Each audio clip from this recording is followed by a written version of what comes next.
já. Olá, querido povo de Deus, sejam todos muito bem-vindos a esse vídeo e hoje nós temos uma participação especial. Olha só quem é que está do meu lado. Meu Deus do céu, que bênção de Deus, é uma providência de Deus. Você que está me assistindo conhece esse cara aqui? Você que ainda não conhece, meu irmão, você não sabe o que você está perdendo. Louvado seja Deus. Eu estou aqui com o meu irmão Eudes Duarte. Muita gente esperou por esse vídeo, viu, Eudes? Muita gente. Meu irmão, se apresente aí para as pessoas, diga seu nome, de onde você é, como é que é a sua missão, para as pessoas te conhecer aí. E te prepara, porque nesse vídeo vai vir uma pancada de apologética que você talvez nunca viu na sua vida.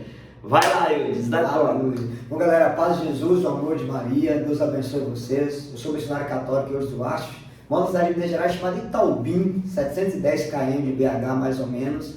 Estamos aí missionário pregando para o Brasil toda a palavra de Deus. Trabalho muito com cura interior e também com apologética, defesa da fé católica diante daquilo que nós somos acusados, que Oséias 4,6, o meu povo se perde por falta de conhecimento. O versículo 14 diz, o povo que não tem conhecimento caminha para a perdição. A ignorância é a mãe de todas as heresias, já dizia os santos e os teólogos. E uma coisa importante, 2 Pedro 3,18, a palavra diz, crescei na graça e no conhecimento de nosso Senhor e Salvador Jesus Cristo. Eu sempre comparo que graça e conhecimento é igual você construir uma casa. É argamassa e tijolo. Você não levanta uma casa só de tijolo, mas não levanta uma casa só de argamassa. Tem que causar os dois. Qual é o grande mal nós hoje, mas nós que militamos no meio carismático? As pessoas crescem na graça, né? Seminário de vida, seminário de dons, experiência de oração, cenáculo, isso, aquilo, e reza rosário, faz adoração eucarística, louvado seja Deus. Mas quando a pessoa não conhece, né, Daniel? Passou o tempo da emoção, o tempo do arrepio, ela não tem uma base sólida, aí ela vira protestante e vai falar mal da igreja, por quê? A gente formou ela protestante dentro da nossa própria igreja, que não deu para ela o alimento sólido, para ela manter as bases e ficar na igreja de Cristo. É verdade, meus irmãos, eu costumo muito dizer, veja só que já no começo aqui, só esquenta e você já escutou vários textos bíblicos, então pega a tua caneta, teu papel, veja só aí o direcionamento que o nosso irmão aqui está nos passando, gente, a questão do conhecimento. João 8,32 diz, conhecereis a verdade e a verdade vos libertará. Veja que a libertação ela está depois que a palavra diz conhecimento, aí conhecereis a verdade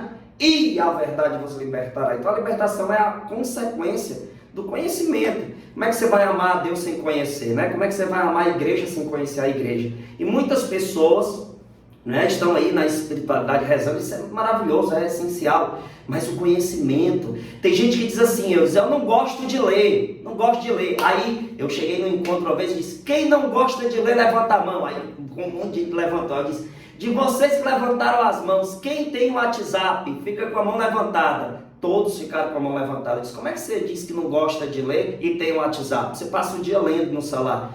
É porque você não está priorizando as leituras que te edificam. Fica aí no Zap, aí, nos...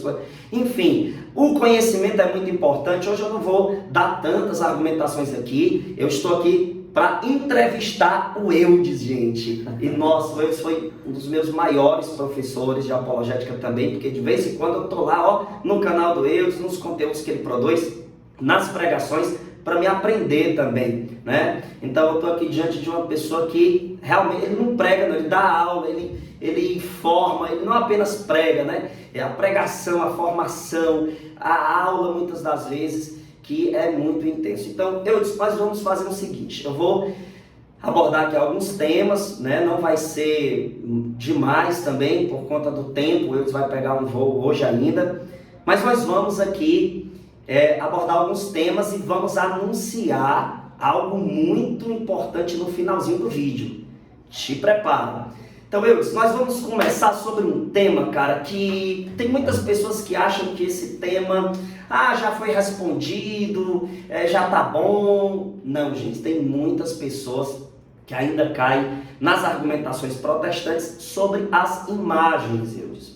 O que é que o católico acredita referente a isso? O que é que a doutrina da igreja ensina? Eu estou aqui hoje para te entrevistar, eu não vou dar aqui argumentações, eu quero ouvir como você como pregador católico, argumenta referente às sagradas imagens. Deus proíbe todas as imagens? Históricos protestantes dizem que por detrás de toda imagem tem um demônio, que isso é coisa do capeta, que Deus nunca mandou fazer imagens.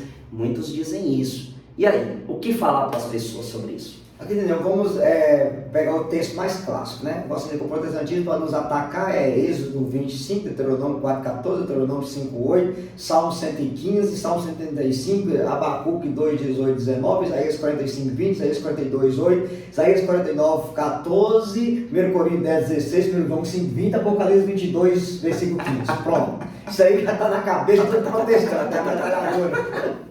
Então vamos lá, vamos pegar o texto clássico, Êxodo 20, né, versículo 3. Não terás outros deuses diante de mim, ponto. E não farás para ti mais de escultura, nem figura alguma que se encontre em cima do céu, nas águas da terra, sobre a terra, não te prostrarás diante dela, não te prestarás culto. Primeira coisa importante, Daniel, o povo estava saindo do Egito, é o contexto daquela época. Os egípcios tinham 7 deuses no céu, 3 sobre a terra e 2 debaixo da terra. Então as imagens que Deus está proibindo Moisés fazer é dos deuses dos egípcios, que habitavam em cima do céu, 7 sobre a terra, 3 e 2 debaixo da terra. É o primeiro ponto. Ponto número 2, vocês vão assistir os hereges. A palavra imagem no idioma grego tem 2 palavras. Ídolo ou idolórico, no português mais aprofundado, não tão grego, e ícone ou ícone, né? Ídolo é a imagem que me aponta, perdão, a imagem que ocupa o lugar de Deus, que me tira de Deus e o poder não está em Deus, o poder está nela. O nome disso é ídolo. Ícone é a imagem que me aponta para Deus, que o poder não está nela, o poder está em Deus. O nome dessa imagem é ícone. Aí é fácil de entender. Antes de chegar no texto bíblico, vamos pegar para a nossa vida. Qualquer coisa da nossa vida pode ser um ídolo e pode ser um ícone. Por exemplo, o seu dinheiro, ele pode ser um ídolo e ele pode ser um ícone. Se o meu dinheiro é um dinheiro honesto, é um dinheiro suado, é um dinheiro de coisas boas e que eu faço coisas boas, ele é um ícone. Se o dinheiro ocupou o lugar de Deus, eu sou escravo do dinheiro, é um dinheiro sujo, ele é um ídolo. Você olha para uma árvore, se você olha para a árvore e você vê Deus, ela é um ícone. Tem pessoas que abraçam a árvore para equilibrar a chácara, virou um ídolo. Você pega um pé de comida que ninguém pode. Se você usa comida que ninguém pode na sua casa como uma planta, que você vê naquela beleza de Deus, ele é um ícone. Se você coloca ele na sua casa para tirar uma olhada, ele virou ídolo. Então a namorada, quem está namorando, a sua namorada pode ser um ídolo, pode ser um ícone. Se ela me aponta para Deus, se ela me leva a santidade, ela é ícone. Se ela ocupou o lugar de Deus e vai pecar diante de Deus, ela virou ídolo. Aí você vai para a Bíblia, por exemplo, o mesmo protestante que vai usar para você Êxodo 20, está lá, Êxodo 25, versículo 18. Deus manda Moisés colocar 2 imagens, 2 querubins de ouro em cima da Arca da Aliança. E o versículo 22 diz de maneira clara que Deus falava no meio das 2 imagens. Então veja, a pergunta que você faz é, o querubim era um ídolo ou era um ícone? Aí vem a pergunta, ele aponta para Deus ou ocupa o lugar de Deus? Ele aponta para Deus. Ele tira você de Deus ou te faz pensar em Deus? Te faz pensar em Deus. O poder estava na imagem ou o poder estava em Deus? Estava em Deus. Então o querubim não é um ídolo, ele é um ícone. Aí você vai pegar o Êxodo 25, 18, depois Êxodo 26, versículo 1, Êxodo 26, 31, Êxodo 37, 7. Só no livro do Êxodo, em 4 versículos, Deus manda fazer imagem e Deus fala no meio das imagens. Ah, tá. Aí vamos fazer uma base simples para entender. Êxodo 32, Moisés sobe ao monte para orar, o povo faz um bezerro de ouro, se prostra do bezerro, dança forró, funk, axé, e fala, eis Israel, o Deus que tirou do Egito, ainda bebe umas cachaças diante do bezerro. Então veja, a imagem do bezerro aqui é um ídolo, porque ela ocupou o lugar de Deus, e o povo tirou o poder que era de Deus e colocou no bezerro. Mas tem uma coisa interessante. Você pegar 1 Reis 7, 36 e 1 Reis 7, 29, quando Salomão vai fazer o templo, Deus manda colocar imagem de bois no templo. Por quê? Quando a criatura ocupa o lugar do Criador, ela é ídolo. Quando a criatura aponta o Criador, ela é ícone. Aqui em Êxodo 32, Deus manda destruir o bezerro, porque o bezerro ocupou o lugar dele. Então o bezerro não era um ícone, era um ídolo. 1 Reis 7, 29, Deus manda fazer imagem de bezerro e colocar no templo. Que olha que coisa interessante. É uma separação nítida, né? Nítida. Quando a criatura aponta o Criador, ícone. Quando a criatura ocupa o lugar do Criador, ídolo. Outra coisa importante, vou pegar com vocês simples, a serpente de bronze. Números 21, 8 e 9. O povo é picado, Deus manda fazer uma serpente de bronze e coloca no poste. O povo olha para a serpente e é curado. Aí vem a pergunta: quem curava era a serpente? Não, era Deus. O poder estava na serpente? Não, o poder estava em Deus. Mas a pergunta que você faz é simples: a serpente era um ídolo ou era um ícone? Era um ícone. Portanto, segundo Reis, capítulo 18, versículo 4, a Bíblia diz que o rei Ezequias mandou destruir a serpente de bronze, que o povo começou a queimar incenso da serpente e chamar ela de Neustã. Ela virou uma deusa. Então, enquanto ela era um ícone, ela apontava para Deus. Quando ela virou um ídolo, ela ocupou o lugar de Deus. Aí está a diferença. Aí você pega, por exemplo, quem está nos acompanhando, livro da Sabedoria, capítulo 16, versículo 5, Daniel, eu faço até questão de pegar para as pessoas, para elas poderem perceber a diferença de uma coisa e uma outra, porque talvez seja o texto mais claro que tem na Bíblia sobre essa questão de ídolo e ícone. Sabedoria 16, versículo 5, diz assim, ó: efetivamente, quando o cruel furor dos animais atingiu também, e quando pereceram por mordedura de sinuosa serpente, vossa cólera não durou até o fim. Foram por pouco tempo atormentados para a sua correção. Eles possuíam um sinal de salvação, que eles lembravam o preceito de vossa lei. Quem se voltava para ele era salvo, não em vista do objeto que olhava, mas por vós, Senhor, que sois Salvador de todos. Eu penso que esse é o texto mais claro sobre a questão de ídolo e ícone na Sagrada Escritura. Só queria lembrar vocês que estão nos acompanhando agora, que quando Deus manda Salomão fazer o templo, 1 Reis 6, 23, lá tinha a imagem, 1 Reis 6, 34 tinha a imagem, 1 Reis 6, 29, Deus manda fazer a imagem.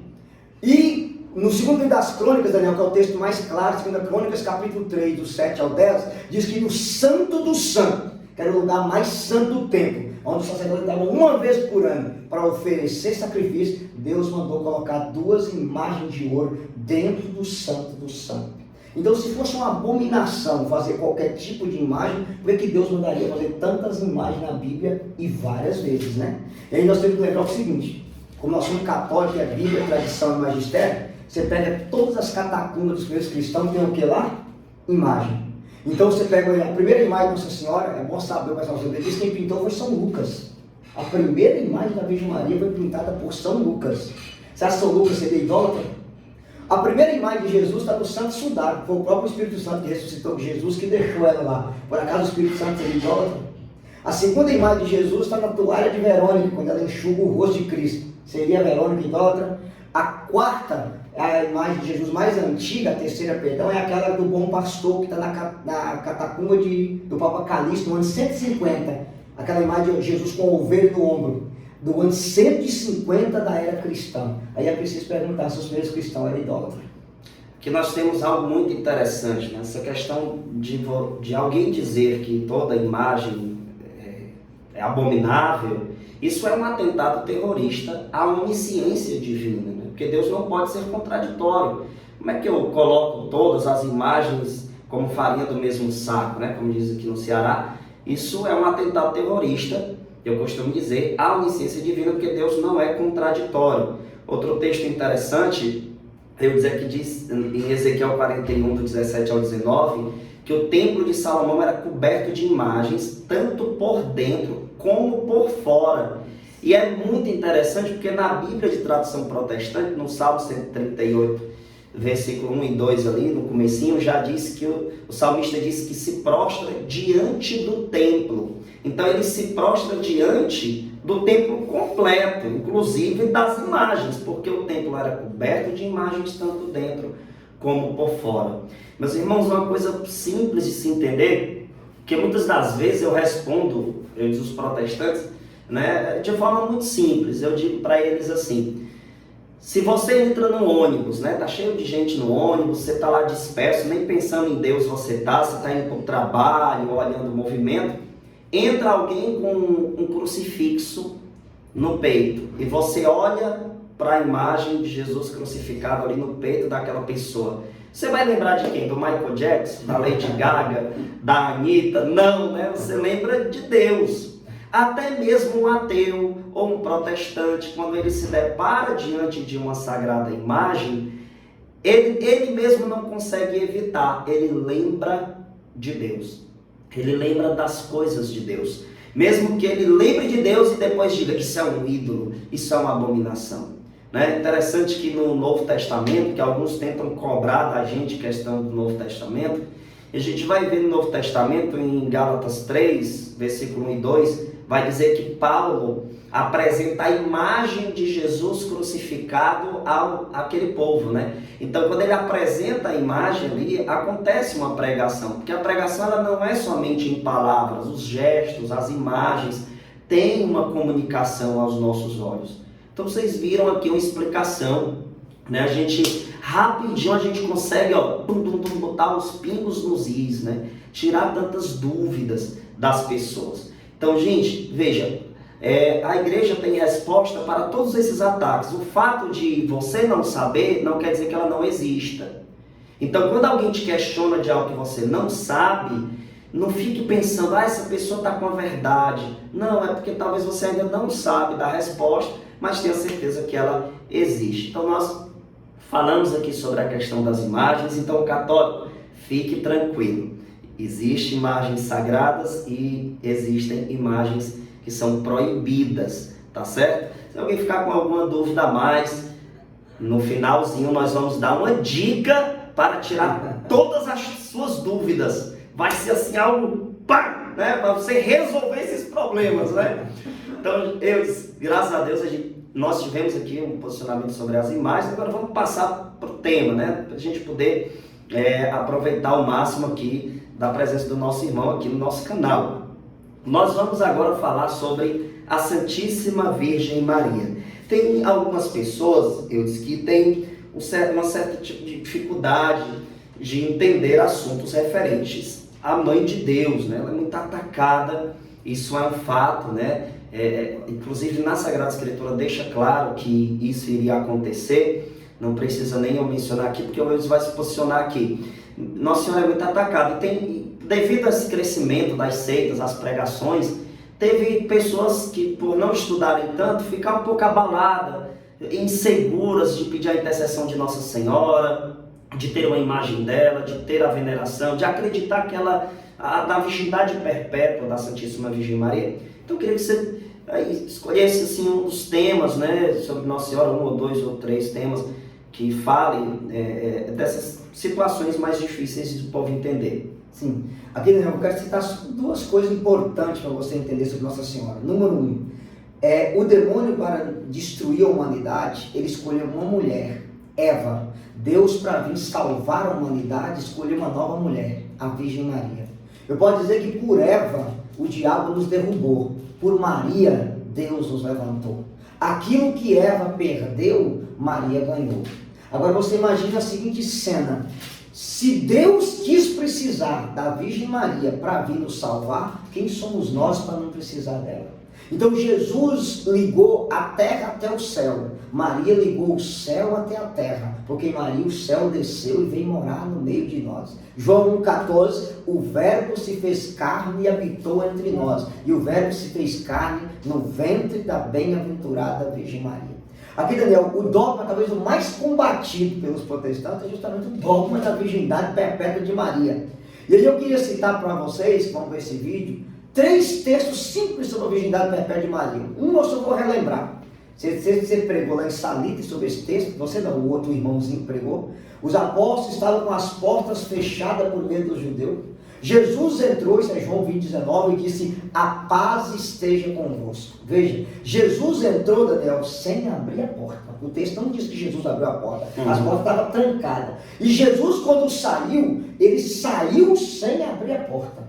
Jesus tem poder de entrar sem abrir a porta e tem poder de sair sem abrir a porta, porque ele é Deus e para ele nada é impossível. Aí Santo Agostinho já diz: a porta do cenáculo prefigura o ventre da Virgem Maria. Jesus entrou sem abrir a porta, saiu e a porta permaneceu fechada, porque ele é Deus e ele tem poder de entrar sem abrir e sair e ela permanecer fechada. Então esse texto de João 20,19 sempre foi entendido pelos santos padres como uma prefiguração também da virgindade perpétua de Nossa Senhora. Outro texto, claro, Daniel, que eu gosto sempre de citar para as pessoas quando os hereges questionam isso, é Ezequiel 44, versículo 1 e 2. Muito forte. Muito forte esse aqui. Ele reconduziu-me ao pórtico exterior do santuário, que fica fronteira oriente, e se achava fechado. E o Senhor disse: essa porta ficará fechada, ninguém aí abrirá, ninguém aí passará, porque o Senhor Deus de Israel aí passou e ela permaneceu fechada. Então veja, você está nos acompanhando. Santo Ambrósio de Agostinho interpretou esse texto de que jeito? Maria é essa porta que Deus passou para chegar na humanidade. Essa porta permaneceu fechada, ninguém aí abrirá, ninguém por ela passará, porque Deus aí passou e a porta permaneceu fechada. Resumindo, o homem não passa na porta que Deus passou. Uma vez uma pessoa me questionou assim, eu disse, mas se São José e Nossa Senhora poderia ter vida sexual, por que eles não tiveram? Aí Daniel usa a comparação simples, por uma única razão. Se homem nenhum ousaria tocar numa mulher que Deus morou dentro dela. E eu vou te explicar de maneira simples. No Antigo Testamento, segundo Samuel 6, de 1 ao 12, vai ter a procissão com a Arca da Aliança. A Arca da Aliança tinha dentro dela 3 coisas. O maná, a vara de Arão que floresceu sem ser plantada na terra e a palavra de Deus escrita na pedra. E diz que quando a arca escorregou, Osa toca na arca, imediatamente ele cai duro e morre.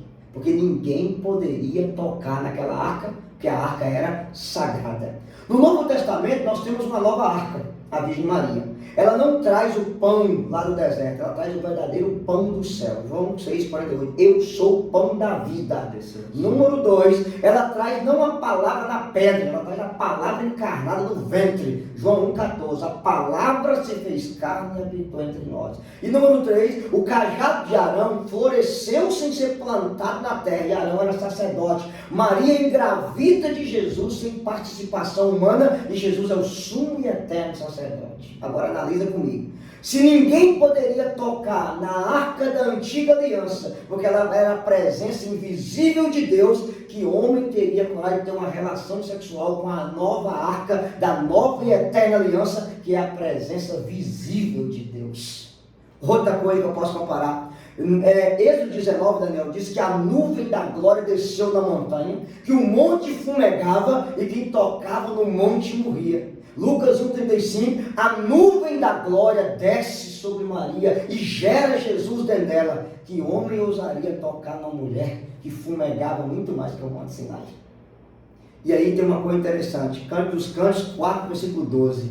És um jardim fechado, minha irmã, minha noiva, uma nascente fechada, uma fonte selada. Maria é a nascente fechada, Cristo nasceu, ela ficou fechada. É a fonte selada, Cristo passa por ela e ela permanece fechada. E é o jardim, os santos dizem que ela era o paraíso do novo Adão, porque o antigo Adão morava no jardim, Maria é o novo jardim do novo Adão, nosso Senhor Jesus Cristo.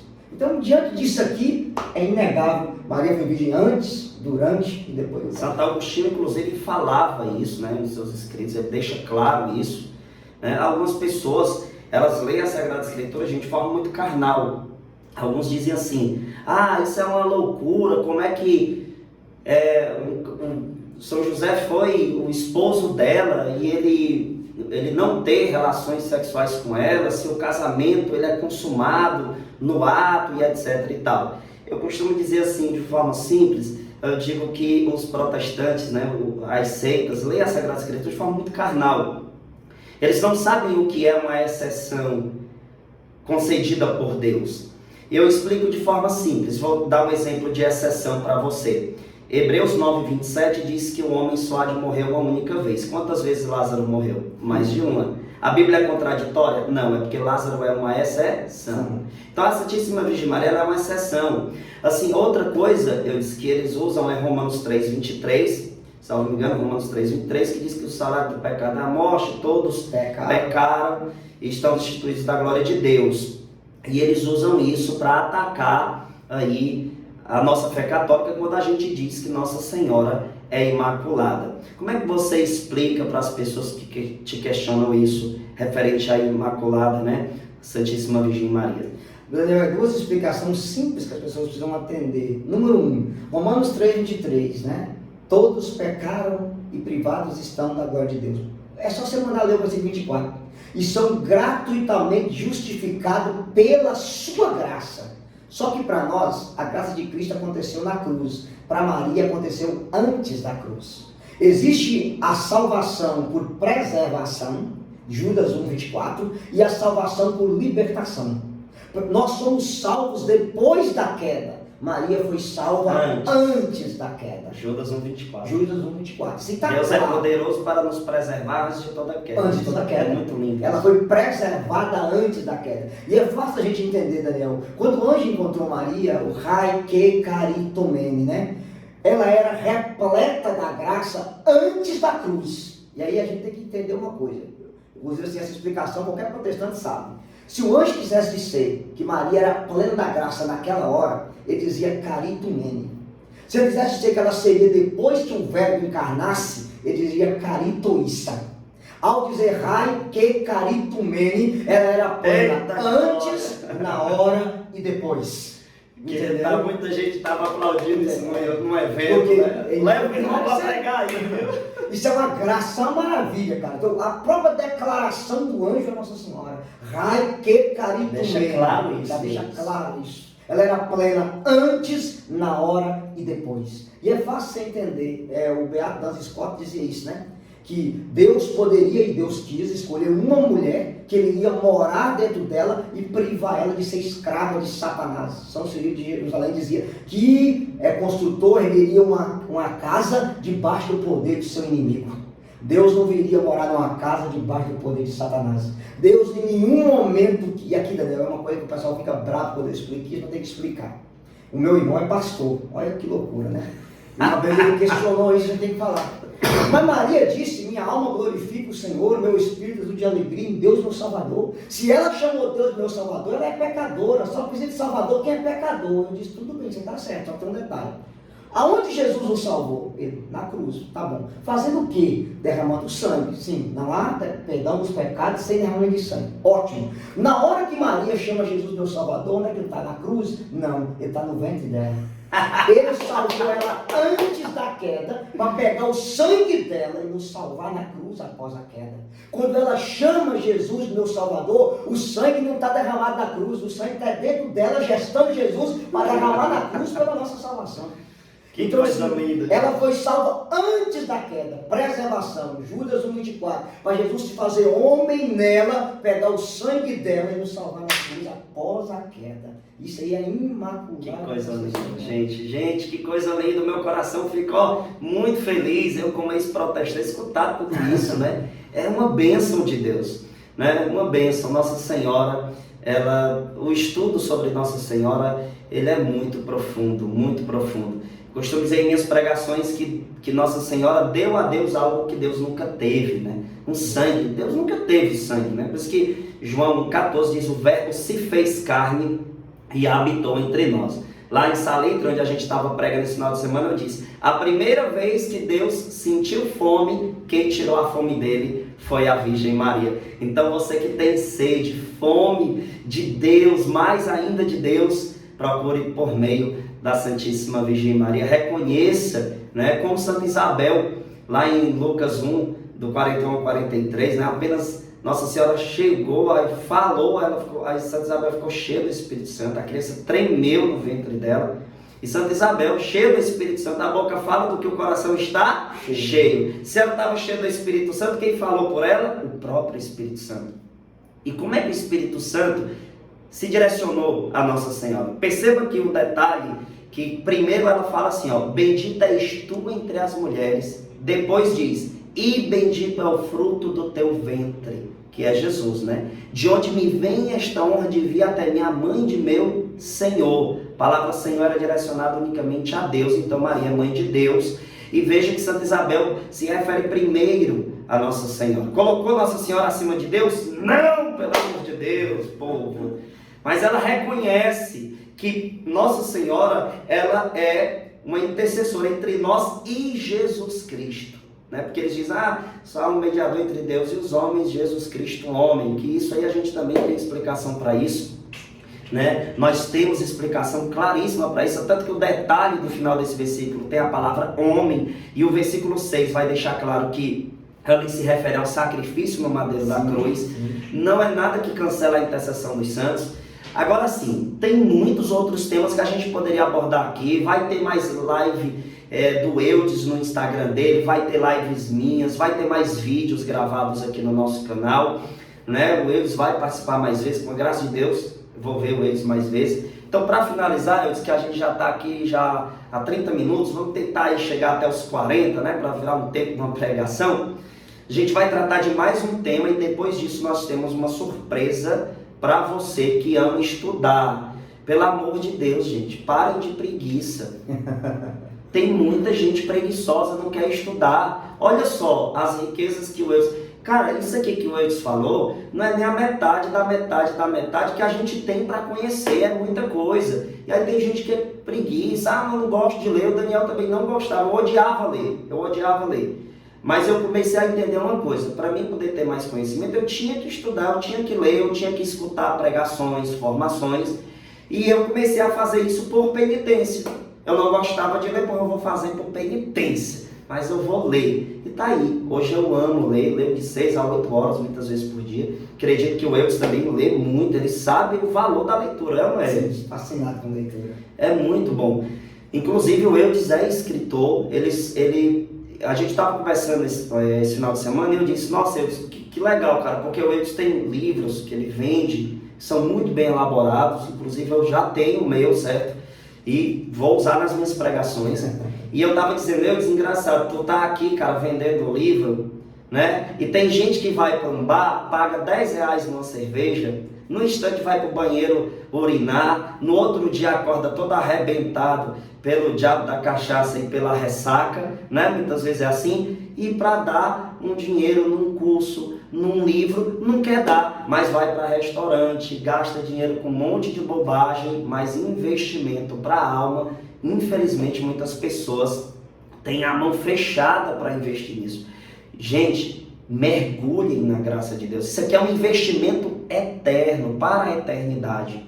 Então estudem mais, leia mais. Para finalizar, nós vamos falar o seguinte: existe na nossa atualidade milhares e milhares de seitas protestantes no mundo. Cada um prega uma coisa. Eu gosto de dizer que é muito importante a leitura do Catecismo da Igreja, e no número 85 do Catecismo diz que quem tem o poder de interpretar a Sagrada Escritura para a gente é a Igreja Católica.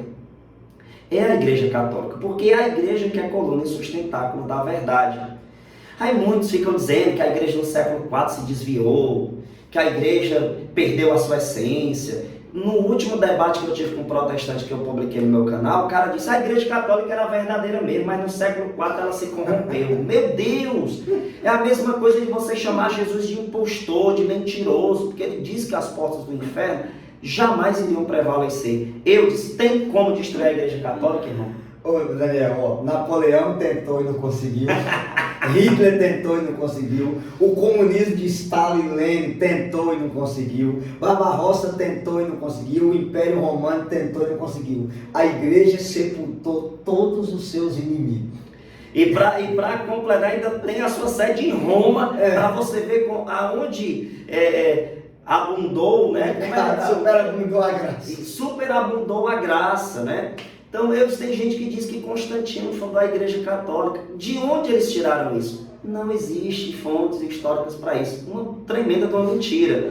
Então, Efésios 4:5 diz que só há uma só fé, um só Senhor, um só batismo. 1 Coríntios 1:10 diz que nós temos que estar em unidade, todos no mesmo pensamento, no mesmo sentir. Então, o protestantismo, gente, é uma mentira. Você que é protestante, está me assistindo, está acompanhando aí, não estamos lhe ofendendo. Hoje tem uma mentalidade que se você falar a verdade é preconceito, é um monte de coisa que estão existentes. Aí, Daniel, vamos ter duas coisas importantes. Eu sempre faço isso aqui, quando eu estou pregando, para mostrar isso para as pessoas. E você vai entender rapidamente. Eu tenho na minha mão a minha identidade. Isso aqui, para poder provar que sou eu, tem que ter 4 coisas: nome, número, foto e assinatura. O que é que vocês aprendem com isso aqui, que vocês estão nos acompanhando aqui agora? Então, a igreja, isso aqui é a minha identidade. Se tiver nome, foto, número, assinatura, sou eu.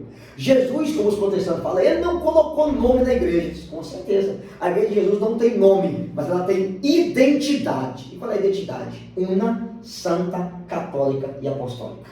Essa é a identidade da igreja de Jesus. Se for una, se for santa, católica e apostólica, é a igreja que Jesus disse a Pedro, a minha igreja. Agora, o que é una? Ela tem uma só fé, um só Senhor e um só batismo, uma só liturgia. Qualquer lugar do mundo que você for, a missa em japonês é a mesma missa. A doutrina é a mesma coisa. É o mesmo ensinamento. É a igreja una. É a primeira coisa. Aí você já diferencia. A Batista prega uma coisa, a Assembleia prega outra, a Presbiteriana prega outra, a Quadrangular prega outra, Deus Amor prega outra, Valdomiro prega outra, Edir Macedo prega outra, Genodu prega outra.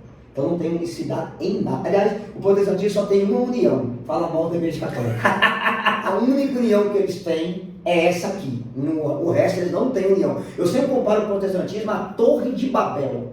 Aonde que o protestantismo nasceu com Lutero? Não, nasceu na Torre de Babel. O que é Torre de Babel? Divisão, confusão, falar línguas diferentes. Aonde o catolicismo nasceu? Em Pentecostes. Uma única língua, com um único Espírito Santo, com uma única fé para salvar o mundo. Mesma experiência. Mesma experiência. Então, se eu for comparar, Daniel, o protestantismo é mais antigo que nós, porque eles nasceram na Torre de Babel.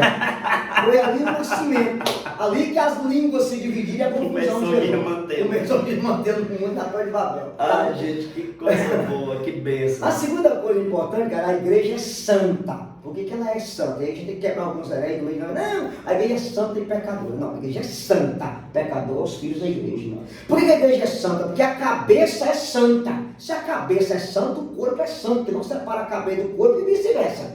Agora tá. Para você entender que a igreja é santa e não pecadora, duas coisas assim. A minha mãe chama Melquique Duarte Oliveira. Inclusive é obreiro da Universal do Reino Sem Deus. Onde é que eu fui nascer, né? Louvado seja Deus. Se eu mato uma pessoa, o pecado não é da minha mãe, o pecado é meu. Quem responde diante do juízo não é minha mãe, quem responde sou eu. O meu pecado não mancha a minha mãe. A igreja é mãe, eu sou filho. O meu pecado de filho não mancha a santidade da mãe igreja. Aí vem alguém e fala, não, mas eu sou igreja. Sim, você é igreja pelo seu batismo. Mas na hora que você peca, você se separa da igreja. O pecado separa você da igreja, ele não mancha, porque a igreja de Cristo, Efésios 5:25, a igreja é santa, pura, imaculada. Depois a igreja é católica, católica é universal, a do Edir Macedo é Paraguai, a nossa é original, né? A Edir Macedo é falsa. O que nós vamos dizer com isso? Universal, salvação para todos. Ide por todo o mundo e pregar o evangelho, né? Sereis minhas testemunhas até nos confins do mundo. Por exemplo, aqui pelo Brasil, a igreja de congregação cristã que se intitula a igreja verdadeira, inclusive eles pegam uma frase de São Tomás que eu acho ridículo, né? Eles falam que eles são a igreja verdadeira, porque quando rasgaram as vestes em 4 partes, salvação para o mundo inteiro. Mas que a túnica de Jesus não foi rasgada, porque a túnica é a igreja, e a igreja é a congregação. Que top, né? Fundada em 1910 por Luigi Francesco, em Platina, Paraná. É boa, né? O mundo caminhou 1915 anos sem igreja verdadeira. Ele nasceu congregação. É brincadeira isso aí, né? Então, católica, porque ela é uma só, ela não se divide. É a túnica de Cristo. E ela é apostólica, por quê? Fundada sobre a fé dos apóstolos. Eu sempre falo, católico não tem fé. A nossa fé é da igreja. Eu creio com a fé da igreja, e a igreja seguiu a fé dos apóstolos.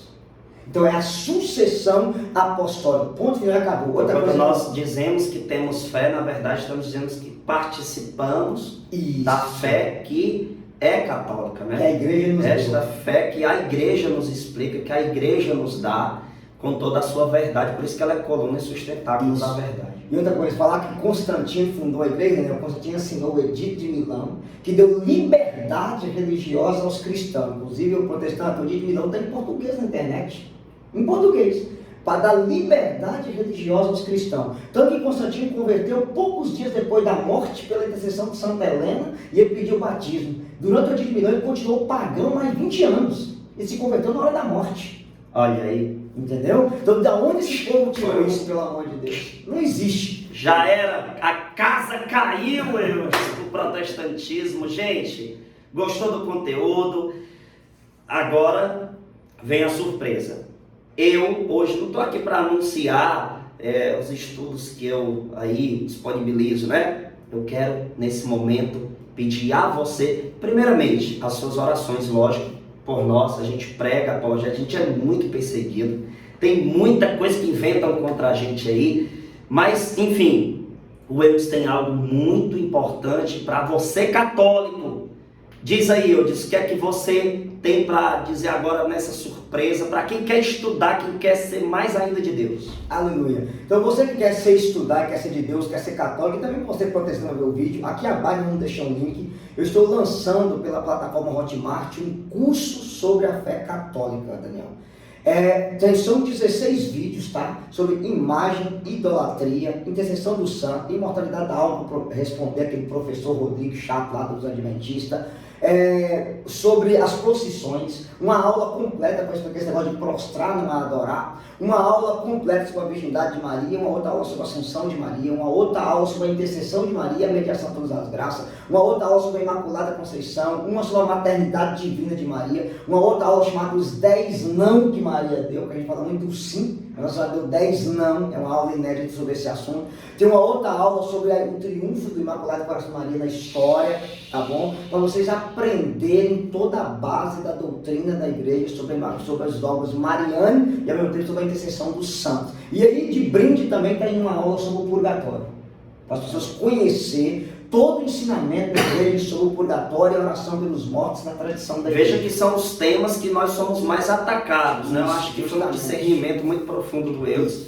A gente já está finalizando o vídeo e pedindo a você, meu irmão, minha irmã, que adquira esse curso, né? Vai ter o link na descrição desse vídeo e também, porque tem gente que não sabe ver a descrição do vídeo, mas eu também vou colocar nos comentários, eu vou fixar no topo. Então, ou vai na descrição ou vai no comentário fixo, lá no topo dos comentários, vai ter os links. Agora eu não quero que o Eudes só anuncie o curso, não. O Eudes também tem um livro, tá aí, Eudes? Tá aqui atrás. Tá aqui atrás, pronto, tá aqui, ó. Gente, inclusive eu já estou com o meu lá na minha biblioteca. Hoje o Eudes entrou lá e disse, homem para ler, né? Quem vê ele não lê, né, gente? A cabeça desse tamanho guarda muita coisa. Gente, eu estou aqui com esse livro. O Eudes me apresentou esse livro, ele teve a paciência de sentar comigo, porque é tanta coisa que tem aqui dentro, que quase que ele não me solta, gente. Se a gente num evento, ele senta do meu lado, olha isso aqui, ele apresentou o livro inteiro para mim. Aqui, a cura das feridas da alma, a cura interior e o combate espiritual. Eudes, como é que faz para adquirir esses livros, cara? Pode fazer contato comigo, Daniel, pelo Instagram ou até mesmo pelo YouTube. Eu mando o livro para a pessoa. Pelo WhatsApp. Pelo WhatsApp também, eu deixo o WhatsApp para você colocar. Tem esse outro livro aqui, O Santos ou Nada, Qual a Sua Escolha, que tem várias livrarias, inclusive na Eclésia. Foi a Eclésia que lançou isso aqui. E esse livro aqui é sobre cura interior e combate espiritual, porque eu entendo que se a gente não for curado das nossas feridas interiores, a gente não dá os frutos de santidade que Deus deseja que a gente dê.